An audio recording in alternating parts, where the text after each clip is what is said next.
पहले कर्तव्य के तहत आर्थिक विकास में तेजी लाने और इसे बनाए रखने के लिए हमारे पहले कर्तव्य के अंतर्गत मैं 6 क्षेत्रों में पहलों का प्रस्ताव करती हूँ। पहला, 7 रणनीतिक और अग्रणी क्षेत्रों में विनिर्माण को तेज करना। 2, विरासत के औद्योगिक क्षेत्रों का कायाकल्प करना। 3, चैंपियन एमएसएमई का निर्माण करना। 4, अवसंरचना को सशक्त प्रोत्साहन प्रदान करना। 5, दीर्घकालिक ऊर्जा सुरक्षा और स्थायित्व सुनिश्चित करना। 6, शहर आर्थिक क्षेत्र विकसित करना।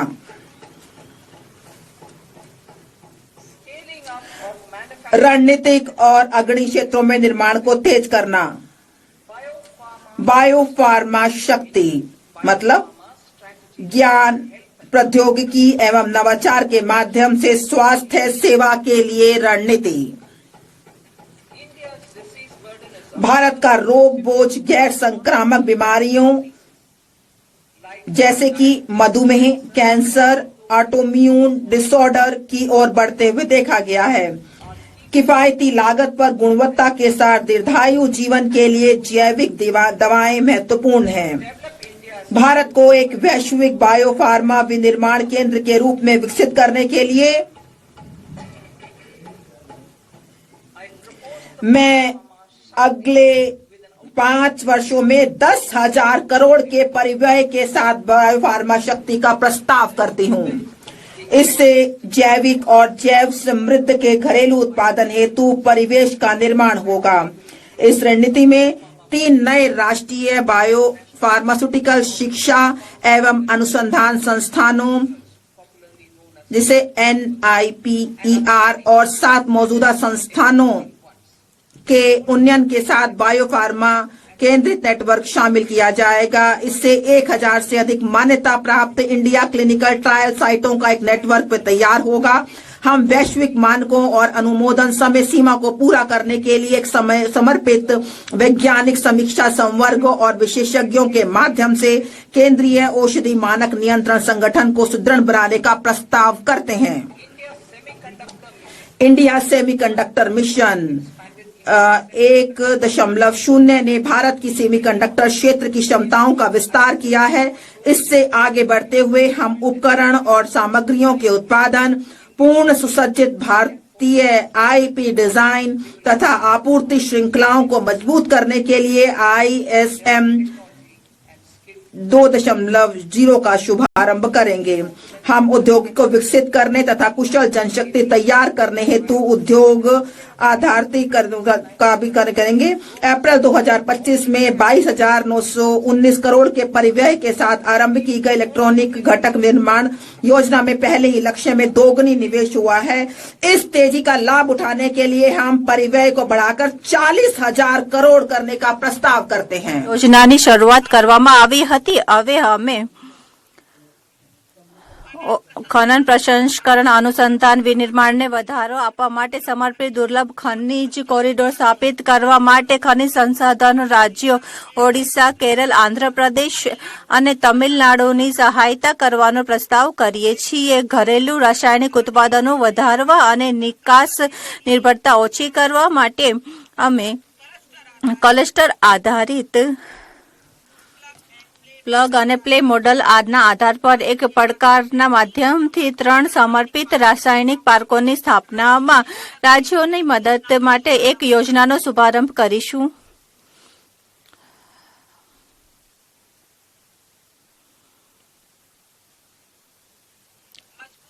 મજબૂત પૂંજીગત સામર્થ્ય બધા ક્ષેત્રોમાં ઉત્પાદકતા અને ગુણવત્તાનું નિર્ધારક છે।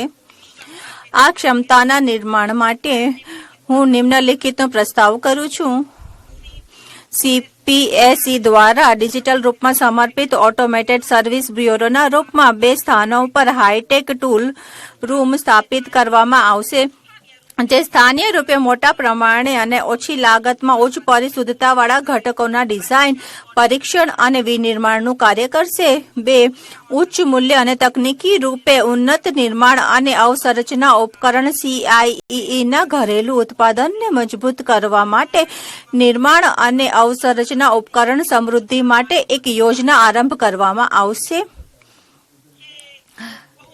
તે બહુમંજિલા ઇમારતમાં ઉપકરણ મોટી અને નાનીથી લઈને મેટ્રો અને ઊંચાઈવાળા સ્થળો પર માર્ગો માટે સુરંગ નિર્માણ સંબંધિત ઉપકરણો હોઈ શકે છે.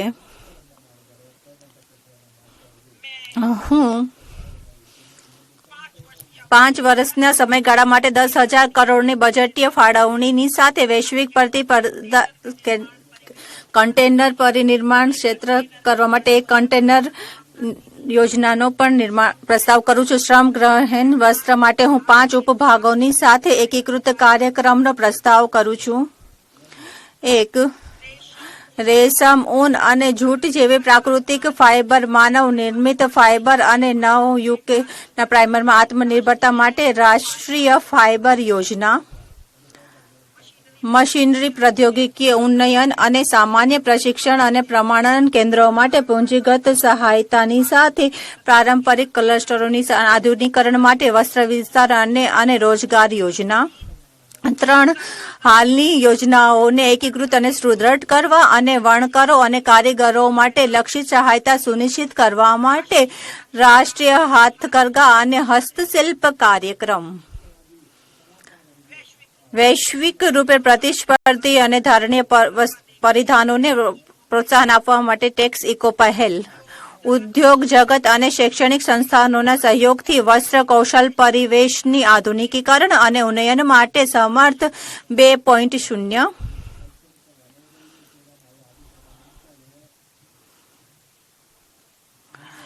और उन्नयन के लिए समर्थ 2.0.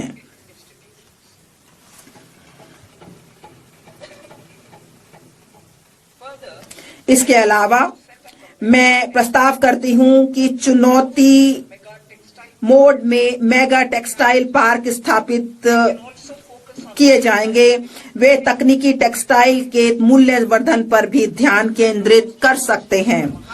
मैं खादी, हथकरघा और हस्तशिल्प को सुदृढ़ करने के लिए महात्मा गांधी ग्राम स्वराज योजना का शुभारंभ करने का प्रस्ताव करती हूं. इससे वैश्विक बाजार समृद्धता और ब्रांडिंग में सहायता मिलेगी. यह प्रशिक्षण, कौशल, प्रक्रिया और उत्पादन गुणवत्ता को सुसंगत बनाएगा और सहायता प्रदान करेगा. यह हमारे बुनकरों, ग्रामीण उद्योगों, एक जिला एक उत्पाद पहल और ग्रामीण युवाओं को लाभान्वित करेगा. भारत में उच्च गुणवत्ता वाले खेलकूद के सस्ते सामानों के लिए एक वैश्विक केंद्र के रूप में उभरने की संभावना मौजूद है. मैं उपकरण डिजाइन एवं सामग्री विज्ञान में विनिर्माण, अनुसंधान और नवाचार को बढ़ावा देने हेतु खेलकूद के सामानों के लिए एक समर्पित पहल का प्रस्ताव करती हूं. विरासत के औद्योगिक क्लस्टरों का कायाकल्प. मैं अवसंरचना और प्रौद्योगिकी उन्नयन के माध्यम से उनकी लागत, प्रतिस्पर्धात्मकता और दक्षता में सुधार करने के लिए 200 विरासत के औद्योगिक क्लस्टरों को पुनर्जीवित करने के लिए एक योजना शुरू करने का प्रस्ताव करती हूं. चैंपियंस एसएमई का सृजन और सूक्ष्म उद्यमों को सहायता. एमएसएमई को विकास के एक महत्वपूर्ण इंजन के रूप में मान्यता देते हुए मैं चैंपियंस के रूप में उनके विकास में सहायता के लिए एक त्रिआयामी दृष्टिकोण का प्रस्ताव करती हूं. इक्विटी सहायता. मैं भविष्य के चैंपियंस तैयार करने के लिए चुनिंदा मानदंडों के आधार पर उद्यमों को प्रोत्साहित करने के लिए एक समर्पित 10,000 करोड़ की एमएसएमई विकास निधि शुरू करने का प्रस्ताव करती हूं. मैं सूक्ष्म उद्योगों की सहायता को जारी रखने और जोखिम पूंजी तक उनकी पहुंच बनाने के लिए 2021 में स्थापित आत्मनिर्भर भारत निधि में 2,000 करोड़ के टॉप अप का भी प्रस्ताव करती हूं. इससे छोटे उद्योगों को सहायता मिलेगी. नकदी सहायता. ट्रेड्स के साथ एमएसएमई को 7 लाख करोड़ से अधिक धनराशि उपलब्ध कराई गई है. इसकी पूरी क्षमता का लाभ देने के लिए मैं 4 उपायों का प्रस्ताव करती हूं. 1. केंद्रीय सार्वजनिक क्षेत्र के उद्यमों द्वारा एमएसएमई से सभी खरीद के लिए ट्रेडर्स को लेन देन निपटान प्लेटफॉर्म के रूप में उपयोग करने का निर्देश करना, जिससे यह अन्य कॉरपोरेट के लिए एक मानक बन सके. 2. ट्रेडर्स प्लेटफॉर्म पर बीजक छूट हेतु CGTMSE के माध्यम से ऋण गारंटी सहायता तंत्र शुरू करना। तीसरा, सस्ते और त्वरित वित्त पोषण को प्रोत्साहित करने के लिए MSME में सरकारी खरीद के बारे में वित्त प्रदाताओं के साथ सूचना साझा करने हेतु जेम को ट्रेडर्स को जोड़ना। 4, ट्रेड्स प्राप्तियों को आस्ती समर्पित प्रतिभूतियों के रूप में शुरू करना, जो एक द्वितीयक बाजार के रूप में सहायता करेगा और नकदी एवं लेन देन के निपटान को बढ़ाएगा। पेशेवर सहायता, सरकार विशेष रूप से टियर 2 और टियर 3 कस्बों में कॉरपोरेट मित्रों का एक संवर्ग तैयार करने के लिए अल्पावधि मॉड्यूलर पाठ्यक्रमों और व्यवहारिक टूल्स की डिजाइन करने हेतु ICAI, ICSSI, ICMAI जैसे पेशेवर संस्थानों को सुविधा प्रदान करेगा। यह प्रमाणित अर्ध पेशेवर MSME को किफायती लागत पर अनुपालन अपेक्षाओं को पूरा करने में सहायता करेंगे। पिछले दशक में हमारे सरकार ने बहुत सारे कदम उठाए हुए हैं जन अवसंरचना के लिए, नए वित्तीय